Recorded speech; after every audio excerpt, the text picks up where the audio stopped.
नमस्कार प्यारे साथियों, फ्यूचर ड्रॉप्स एजुकेशन पर आपका हार्दिक स्वागत है। एक नई एजुकेशन वीडियो के साथ आपसे फिर मुलाकात करते हुए। तो आज की जो हमारी वीडियो रहेगी वह रहेगी 18 जून 2023 को घटित एक घटना, जो उत्तर अटलांटिक महासागर में घटना घटित हुई थी उस पर। वह घटना क्या थी? तो वह यह थी कि जो ओशन गेट्स नाम की एक कंपनी है, यह क्या करती है कि दुनिया भर के जितने भी लोग जो समुद्री एक्सप्लोर करते हैं, देखना पसंद करते हैं, नई नई चीज़ों को घूमना पसंद करते हैं समुद्र में, उन्हें क्या करती है? यात्रा कराती है। और यात्रा यह उस समय थे 5 लोग जो उत्तर अटलांटिक महासागर में जो पोलर प्रिंस नाम के एक जहाज़ था उस पर एक टाइटन समरसिबल थी, जो मदरबोर्ड से अपनी मदरबोर्ड से क्या है जुड़ी हुई थी। उसमें क्या कर रहे थे? यह जो सेंट जॉन्स, कनाडा के सेंट जॉन्स से उत्तर अटलांटिक महासागर में जहां टाइटैनिक का डूबा था 3800 मीटर की गहराई में, वहां पर यह क्या कर रहे थे? 5 लोग सफ़र करने के लिए निकले पोलर प्रिंस जहाज़ पर। जैसे ही यह अपनी यात्रा तय करते हैं तो यह पहुंचते हैं जहां पर टाइटैनिक का मलबा डूबा था, टाइटैनिक डूबा था, उस जगह में पहुंचते हैं। वहां पर पहुंचने के बाद जो टाइटैनिक समरसिबल है वह अपनी मदरबोर्ड से क्या है? अलग होती है। अलग होने के बाद 3800 मीटर की गहराई का सफ़र यह तय करती है। उससे पहले ही 2000 मीटर की गहराई में आते ही यह अपना मदरबोर्ड से क्या है? कनेक्शन खो देती है। बोर्ड से कनेक्शन खोने के बाद कुछ देर बाद में क्या होता है कि यह शिप का क्या है? कोई भी सिग्नल ना मिलने के कारण 5 लोगों को लापता घोषित कर दिया जाता है। आज भी क्या है? इनकी क्या है? अवशेष, जो टाइटैनिक समरसिबल है उसका क्या है? अवशेष खोजे जा रहे हैं। समरसिबल और सबमरीन में अंतर होता है। सबमरीन क्या होती है? कई महीनों तक क्या है? समुद्र में क्या करती है? खोज का कार्य करती है, सफ़र करती है। जो समरसिबल होती है यह क्या करती है? कुछ समय के लिए समुद्र की गहराई में जाती है, फिर अपनी मदरबोर्ड के पास इसे आना पड़ता है। यह घटना घटित हुई थी। तो अब बात कर लेते हैं जो टाइटैनिक है। टाइटैनिक जहाज़ आज से लगभग 100 साल पहले घटना घटित हुई थी टाइटैनिक की। 10 अप्रैल 1912 जो टाइटैनिक का अपने पहला सफ़र तय किया था। उससे पहले हम बात कर लेते हैं टाइटैनिक की। टाइटैनिक विश्व का, यानी दुनिया का मान लेते सबसे बड़ा जहाज़ था उस समय का, और सभी जो लग्जरियस जो वस्तुएं थी उसमें मौजूद थी, सुख सुविधाएं के सभी साधन उसमें मौजूद थे। तभी क्या है कि जो बड़े बड़े बिजनेसमैन थे उसकी ओर आकर्षित हुए। उस समय के जितने भी इमारतें थीं उनसे भी सबसे ऊंची क्या है? टाइटैनिक जहाज़ था, और इतना लग्जरियस था कि इसकी प्रमोशन इतनी की गई थी कि जो बड़े बड़े बिजनेसमैन भी क्या है इसमें सफ़र करना चाहते थे। और 10 अप्रैल 1912 को क्या है? ये अपना सफ़र तय करती है। और सफ़र तय करने के साथ ही एक बात देखते हैं कि जो टाइटैनिक है उस समय यह इतनी विशालकाय थी कि इसकी लंबाई 269 मीटर और ऊंचाई 55 मीटर से भी क्या है? ऊंची थी। और वज़न था 46,812 टन, और 3 साल लगे इसे बनाने में। उस समय इसको बनाने का खर्च था $7.5 मिलियन, यानी कि लगभग 20 करोड़ का खर्चा आया। और आज जो 100 साल के बाद क्या है, इसका हम अनुमान भी नहीं लगा सकते कि इस पर कितना खर्चा आया। आज से 100 साल पहले इस पर 48 करोड़ रुपए खर्च हुए थे। आज लगभग 100 साल बीत चुके हैं, तो इस पर अनुमान भी हम नहीं लगा सकते कि कितना खर्चा हुआ होगा। तो अब बात कर लेते हैं जो टाइटैनिक है उसका पूरा नाम था RMS Titanic, royal mail steamer.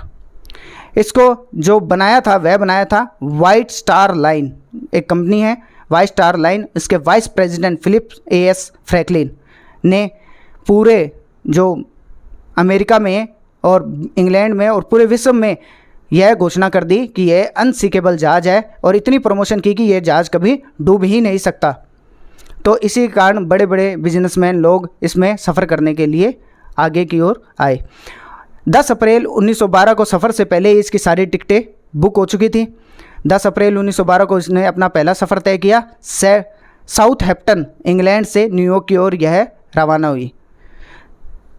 तो साउथहैम्पटन, इंग्लैंड से न्यूयॉर्क की ओर रवाना होते ही इसमें जो कुल लोग सवार थे वह थे 2200 लोग इसमें सवार थे। लगभग 2200 लोग सवार थे, और इसके कैप्टन थे एडवर्ड जे स्मिथ।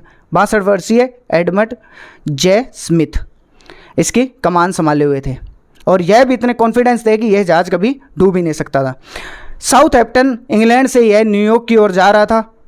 जाते हुए, क्योंकि उत्तर एटलांटिक जो महासागर है वहाँ पर क्या है कि जो सफ़र, जो जहाज़ है, लेन देन, आर्थिक रूप से और जो सफ़र के रूप में जो लोगों को ले जाने के लिए भी क्या है, बहुत जहाज़ क्या है वहाँ पर सफ़र करते हैं, यही ट्रैफिक सा लग जाता है। तो वहाँ पर जितने भी जहाज़ है, क्योंकि उत्तर एटलांटिक महासागर में क्या है, बड़े बड़े बर्फ़ की सिल्लियाँ भी तैरती है क्योंकि ठंडा ओशन है। तो वहाँ पर जो आइसबर्ग ना आ जाए, टकरा जाए कोई शिप किसी दूसरे शिप से, तो क्या है कि वह सूचना प्राप्त करते हैं। यानी दूसरा शिप क्या है, जो आ रही शिप है उससे क्या है पहले ही सूचना मिल जाती है कि क्या है आगे कोई आइसबर्ग ना हो या टकरा ना जाए। तो ऐसे ही यह सफ़र तय करती है टाइटैनिक। 4 दिन आराम से क्या है कि यह बीते इनके, टाइटैनिक अपने सफ़र में आगे की ओर बढ़ती रही। 10 अप्रैल 1912 चांद निकला हुआ नहीं था, अंधेरी रात थी। उस समय एक जहाज़ पर क्या है कि क्राउन नेट जो प्लेटफॉर्म बना होता है वहाँ पर एक व्यक्ति क्या है कि दूर तक देख सकता है कि कोई आइसबर्ग या कोई दूसरा जहाज़ सामने से आ तो नहीं रहा।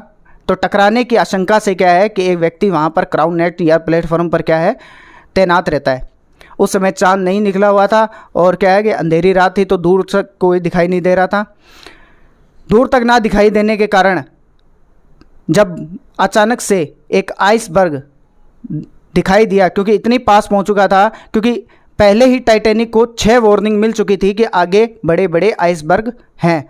तो आइसबर्ग की चेतावनी को इग्नोर करते हुए कैप्टन एडमंड जे स्मिथ ने क्या है कि अपना सफ़र तो जारी रखा, रफ्तार भी जितनी थी उतनी रखी, पर अपने रास्ते को चेंज करते रहे, पर रफ्तार को कम नहीं किया। रफ्तार को कम ना करने के कारण अचानक से एक आइसबर्ग आके क्या हुआ, जहाज़ से निचले हिस्से से टकराया। टकराने के बाद क्या हुआ, नीचे चैम्बर बने हुए थे, कम लगभग 16 चैम्बर बने हुए थे टाइटैनिक में। 16 चैम्बरों में से यदि 4 चैम्बर भी क्या है कि पानी भर जाता है तो इसको टाइटैनिक को कोई खतरा नहीं होता, क्योंकि फिर भी यह क्या है अपने रास्ते पर चल सकता है। पर 6 कंटेनर जो चैम्बर बने हुए थे उनमें क्या है पानी भर चुका था, तो आगे वाला हिस्सा इतना भारी हो चुका था कि वो है क्या है समुद्र में डूबने लगा, और पीछे वाला हिस्सा टाइटैनिक का ऊपर की ओर उठने लगा। फिर भी लोग इसी संख्या में इतने कॉन्फिडेंस थे कि यह क्या है कि जहाज़ डूब नहीं सकता। तो जो एडवर्ड जे स्मिथ हैं, उन्होंने जब अपने साथी क्रू मेंबर से बात की, उन्होंने यह इन्फॉर्मेशन पहुंचाई कि जहाज़ तो अब डूब सकता है, तो उन्होंने लाइफ बोट तैयार करवाई। लाइफ बोट, उसमें 64 लाइफ बोट की क्षमता थी टाइटैनिक में, पर उस समय ऐसा कहा जाता था कि अनसिंकेबल जहाज़ है, टाइटैनिक कभी डूब ही नहीं सकता। तो उसमें इसी आशंका यानी ओवर कॉन्फिडेंस के कारण 20 लाइफ बोट ही क्या है रखी गई थी। यह जब आइसबर्ग से टकराने के बाद जो पहले प्रायोरिटी दी जाती है महिलाओं और बच्चों को क्या है कि पहले बचाया गया लाइफ बोट में। पहली लाइफ बोट जब उतरी तब उसमें 64 लोग आ सकते थे, पर 28 लोगों को ही भेजा गया था। जैसे जैसे जहाज़ डूबता गया वैसे वैसे लोग क्या है हड़बड़ाहट में आने लगे, और कुछ लोग तो क्या है कि जैसे जैसे जहाज़ डूबने लगा लोग समुद्र में गिरते रहे। और तापमान -2 डिग्री सेल्सियस था। इस तापमान में व्यक्ति 10 मिनट तक जिंदा रह सकता है पानी में, उसके बाद क्या है उसकी मौत हो जाती है। तो यह सारी घटना घटित हुई थी टाइटैनिक की। 1912 में यह एक घटना घटित हुई थी। यह घटना इतनी भयावह थी कि जो उस समय टाइटैनिक डूब नहीं सकता था, एक अनसिंकेबल जहाज़ था, वह भी क्या है डूब गया। टाइटैनिक के 100 किलोमीटर दूर एक जहाज़ था, क्योंकि जब टाइटैनिक डूबा तो उन्होंने सिग्नल दिए रेडियो से। तो एक जहाज़ था जिसका नाम था RMS कारपेशिया जहाज़ था, जो 100 किलोमीटर दूर था। उसे पहुंचने में भी कम से कम 20 घंटे का सफ़र लगता। तो जब तक यह जहाज़ आता तब तक लोगों की जान नहीं बचा सके। जितने भी लाइफ बोट में लोग थे 705 लोगों को ही क्या है बचाया गया था। लाइफ बोट में 705 लोग थे, उनको RMS कारपेशिया जहाज़ क्या है रेस्क्यू कर पाया और न्यूयॉर्क सही सलामत ले गया। बाकी लोगों की क्या है 1500 से भी ज़्यादा लोगों की वहाँ मृत्यु हो गई। यह एक भयावह घटना थी, इतिहास के पन्नों में दर्ज है टाइटैनिक की घटना। उसी को आज भी कई लोग क्या है कि टाइटैनिक उत्तर अटलांटिक ओशन में टाइटैनिक को देखने, उसके मलबे को देखने के लिए 3800 मीटर की गहराइयों में क्या है सफ़र करते हैं।